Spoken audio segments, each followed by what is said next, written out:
Hello everyone. So dear guys, जैसे कि आप जानते हैं कि जो जेके बैंक है उनकी ऑफिशियल नोटिफिकेशन आ चुकी है प्रोबेशनरी ऑफिसर्स और बैंकिंग एसोसिएट की।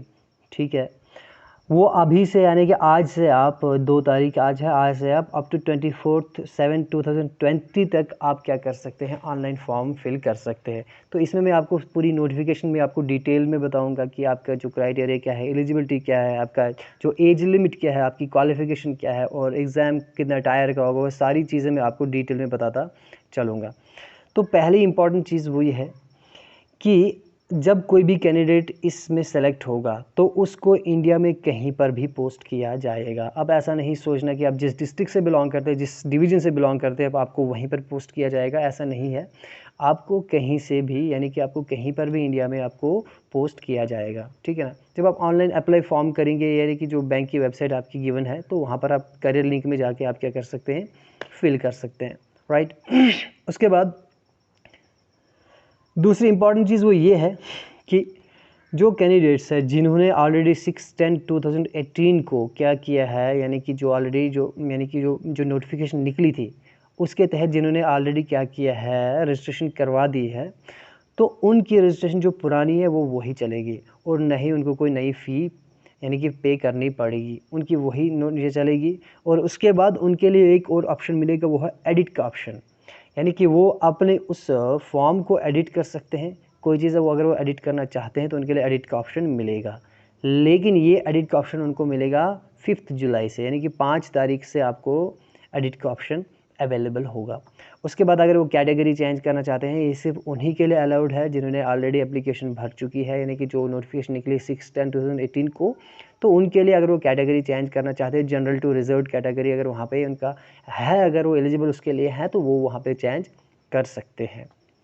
उसके बाद जो इसमें एलिजिबल हैं वही कैंडिडेट्स एलिजिबल हैं जो डोमिसाइल कैंडिडेट्स अब JNK UT के हैं। सिर्फ इसी जो JK UT के हैं वही डोमिसाइल कैंडिडेट्स के हैं इसमें एलिजिबल हैं। ठीक।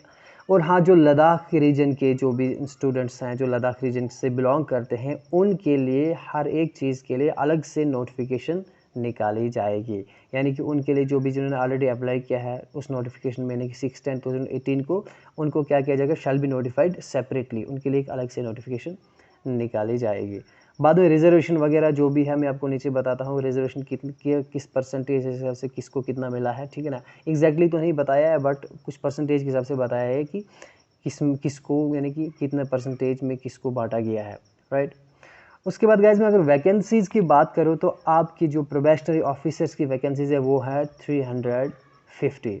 ठीक है। अब देखिए इसमें रिजर्वेशन आपको SC में आपको 8% रिजर्वेशन है। इसमें सीट्स आपको नहीं बताया गया, कितनी पोस्ट तो नहीं बताया गया, बट अब इसको 8% आपको परसेंटेज में बताया गया है। ठीक है ना।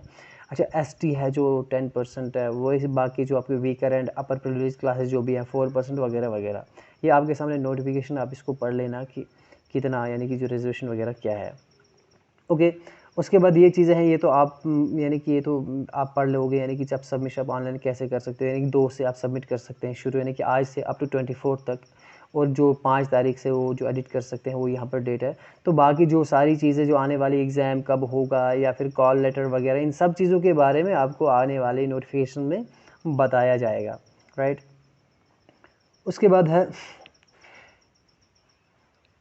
हाँ, जो भी जो एलिजिबिलिटी क्राइटेरिया आपका है, यानी कि जो JK बैंक ने जो नोटिफिकेशन एडवर्टाइजमेंट निकाली है उसके तहत आप एलिजिबल होने चाहिए, यानी कि जो डोमिसाइल आपकी होनी चाहिए, आपके पास क्या क्या होना चाहिए, जैसे कि कैटेगरी होनी चाहिए, टू कैटेगरी डोमिसाइल होनी चाहिए, एज सर्टिफिकेट, एजुकेशन क्वालिफिकेशन वगैरह, ये सारे डॉक्यूमेंट्स आपके पास क्या होने चाहिए, अवेलेबल होने चाहिए। ठीक है ना। और बाकी आप यानी कि किसी भी कॉलेज से या एफिलिएटेड यूनिवर्सिटी से आप क्या होने चाहिए, सिंपल ग्रेजुएट होने चाहिए। राइट। नेक्स्ट फिर एज का जो मसला है यहाँ पर, ठीक है ना, जो आपका एज का मसला है वो है एज ऑन 1 अप्रैल 2020। ठीक है, यहाँ पर जो गिवन है आपका मिनिमम जो 20 ईयर्स, मैक्सिमम 32 ईयर्स, यानी कि मिनिमम कितनी, कम से कम 20 ईयर्स आपकी एज होनी चाहिए। और यानी कि ये आज की बात करें, 1 अप्रैल से ये लागू है, यानी कि उसकी मिनिमम 20 ईयर्स होनी चाहिए और 32। हाँ, जो पुराने कैंडिडेट्स हैं उनका कोई मसला नहीं है, उनका जो ऑलरेडी है तो वो वही चलेगा, उनका कोई यहाँ पर वो एज का कोई इशू नहीं है। यानी कि सिंपली आपकी जो यानी कि जो बर्थ है वो 2/4/1988 से पहले की नहीं होनी चाहिए डेट ऑफ बर्थ, और नहीं 1/4/2000 के बाद होनी चाहिए।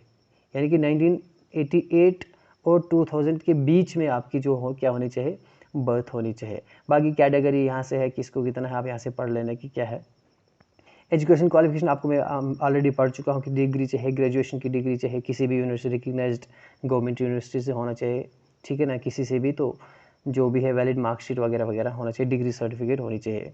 ओके, देन नेक्स्ट चीज़ आपके सामने है यहाँ पे एग्जामिनेशन स्ट्रक्चर। हाँ देखिए क्या है एग्जामिनेशन स्ट्रक्चर में आपका सबसे जो प्री होगा, प्री एग्जामिनेशन होगा, इसमें से आपको जो इंग्लिश लैंग्वेज है उसमें आपको 30 मार्क्स की होगी, एप्टीट्यूड आपका 35 होगा, रीजनिंग एबिलिटी 35 और टोटल आपका हो जाएगा 100। ये प्री है।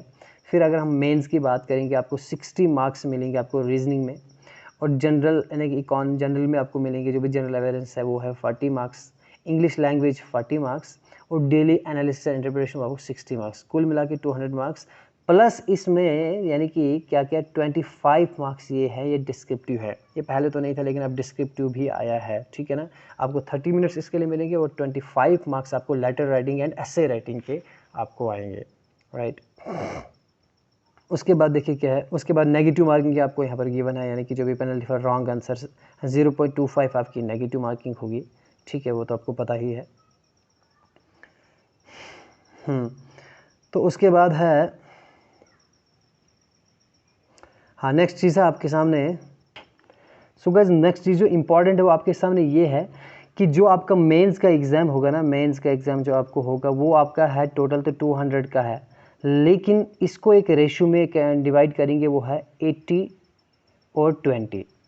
80 × 20 क्या है, यानी कि जो 200 मार्क्स है इसको 80 के रेशो के हिसाब से आपको मार्क्स मिलेंगे, ठीक है ना।